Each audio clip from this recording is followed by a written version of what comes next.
heard this time and time again. It is not our job to solve a problem, right? We are not ultimately moral actors. We are actors in the market, right? Now, some funds, like ourselves at ArcTern, we believe if you solve a big problem, you get a big reward. So we're investing in what we believe are some of the most interesting technologies that can solve this problem, right? So we're going on offense by trying to build solutions which we believe will face large demand as people get serious about this problem. Woodland Biofuels produces the world's lowest cost cellulosic ethanol. It can replace gasoline at half the cost of gasoline. They have an operating plant in Sarnia. Morgan Solar will be producing 5 cents a kilowatt hour solar power in the oil-rich Mideast in 2015. Just got a big investment from the Kuwaiti Investment Authority, who are going to be installing $50 billion worth of solar in the Mideast between now and 2020.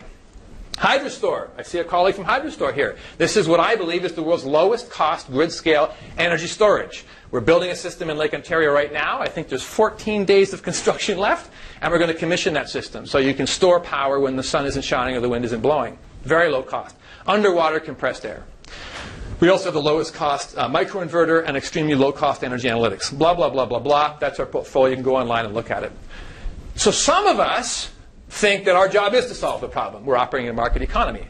I am not worried about my fund. I don't need policy for my fund. It is not a question to me as to whether or not renewable energy, clean energy, can beat fossil fuel at its own game. It can. It will, and it does. It will take a long time to replace existing infrastructure.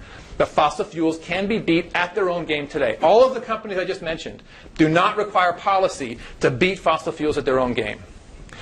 So the challenge is not whether or not we can do that. The challenge is, can we scale up clean energy fast enough to avoid this catastrophe? So it's really, really important that when we talk about climate disruption, we also talk about the economic opportunities that get unlocked when we build our energy systems. We talk about energy security. We talk about jobs. We talk about energy abundance. They happen to be true. Bracket, sub-argument there. We can talk about that later. It happens to be true. But it's really important that we start here. Right? Because if we don't, we're not going to get past the cognitive biases of the general population, right, who has to buy into this stuff because we live in a democracy.